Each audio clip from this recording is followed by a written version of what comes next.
So the title of this reading is The Power, is this? Okay. The Power of Prayer. Personal perspective, how thought and faith can strengthen our inner resolve. Chris Tompkins wrote this article, and he's an LGBTQ affirmative psychologist. Growing up, I only associated things like prayer and faith with religion. I was also only familiar with one type of prayer, the prayer of request or supplication. I thought to pray meant to ask for something. If you Google the word prayer, you'll get hundreds of images of clasped hands seemingly begging for something. The act of prayer isn't only passive, beseeching, or religious. To pray is to align our thoughts and focus our intentions. Prayer can act as a protective factor by providing individuals with comfort and a coping mechanism to manage stress during difficult situations. According to research, prayer can reduce stress, anxiety, and negative emotions, often functioning as a coping mechanism that can promote overall well-being by providing a sense of connection to a higher power and fostering feelings of support and control, particularly when faced with challenging situations. In a study called Prayer and Its Relation to Cognitive Processes, authors Harris and Palazian note that prayer involves a wide range of cognitive processes, including perception, language, inner speech, affect, self-concept, memory, decision-making, planning, and social cognition.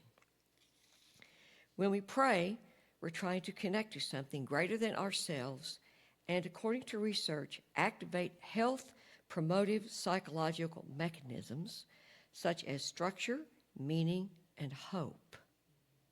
Prayer may be useful insofar as it changes how individuals appraise stressful events. This week, I've been thinking a lot about prayer and what it means when we say, I'll pray for you. I live in Los Angeles, and the devastation from the fires has been heartbreaking. Many friends and family members have said, I'm keeping you in my thoughts and prayers. Though scientific research, such as neuroimaging techniques, fMRI, functional magnetic resonance imaging, or EEG, electroencephalography, anyway, sorry about that. Electroencephalography, that's what it is. We can now measure our thoughts and feelings. That is not to say when we pray it looks like waving a magic wand and whatever it is we pray for magically appears. But behind every thought in prayer is a subtle process, such as neural activity or physiological response that can influence our well-being. When we offer prayer as a means of support and to focus our intention, there's a shift in our psychological and physiological state that influences our behaviors and interactions. Whenever we're praying for what may not change, but we change, our actions, decisions, and responses are affected. We may find ourselves sitting next to someone in a restaurant. We strike up a conversation that lends to the creation of an event. The event we work on inspires others to take action in their community. The ripple effects created by sitting next to the stranger at the restaurant result from consciously connecting to something greater than ourselves. This is prayer of faith. This is the power of prayer. Whether we believe this to be true or not, our thoughts create. Whether we believe in the power of prayer or not, inspired action results in aligned thinking.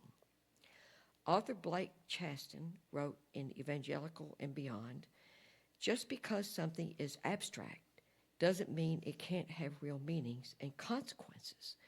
Feelings, thoughts, sensations, all these things are physical reactions to chemical processes in our body.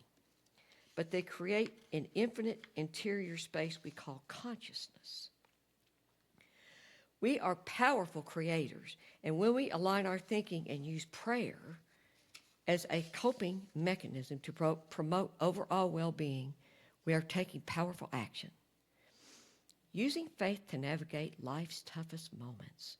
One of my friends asked me recently about faith and what it means to have faith the size of a mustard seed. They told me about their experience growing up with religion and wondered about the purpose of having faith in a world of challenges. Growing up religious, I learned faith can come in sizes. And if we had faith, even the tiniest bit, we could somehow influence that for which we prayed and convinced God to grant our request. We could live a life free from challenges. This thinking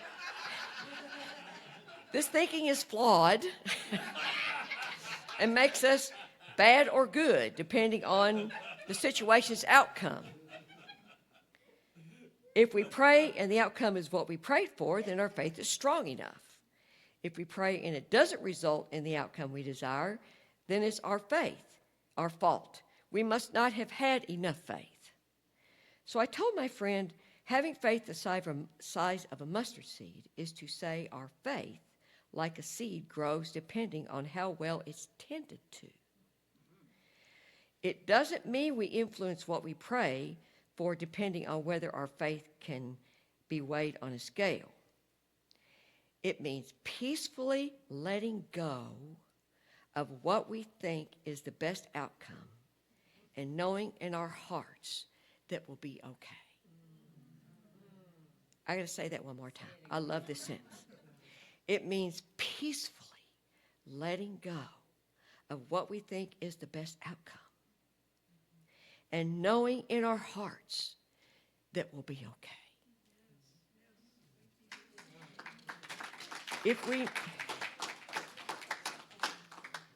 That's not it. If we nurture, we still got a little bit more. If we nurture and tend to our faith over time, it does grow. And whatever happens in our life, regardless of the challenge, we know and trust that there's a much bigger plan at play. We aren't good or bad, and neither is the outcome. Whatever unfolds, we have faith that it's for the highest good. This doesn't discount the pain we experience during a difficult challenge. Challenge can be very overwhelming, especially when they involve health and natural disasters. What it does do is give us an expanded view from which to see a challenge and embrace the fullness of life. When we look at our lives linearly from now until the end, we see challenge as inconvenient, bad, and even tragic.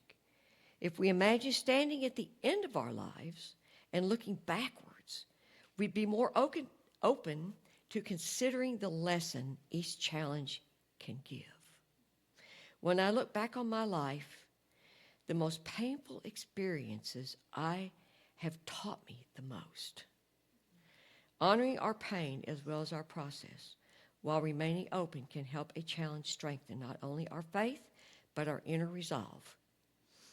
I am still grieving for the tragedy that has affected the city I live in and love for 16 years.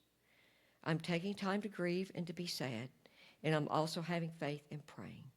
I will keep praying for the guided action I trust I'm supposed to take. Directing our thoughts, strengthening our inner resolve, and taking action is powerful. Whether we call it prayer or not, having faith in something greater than ourselves and helping create a positive change on the planet is only a thought or prayer away.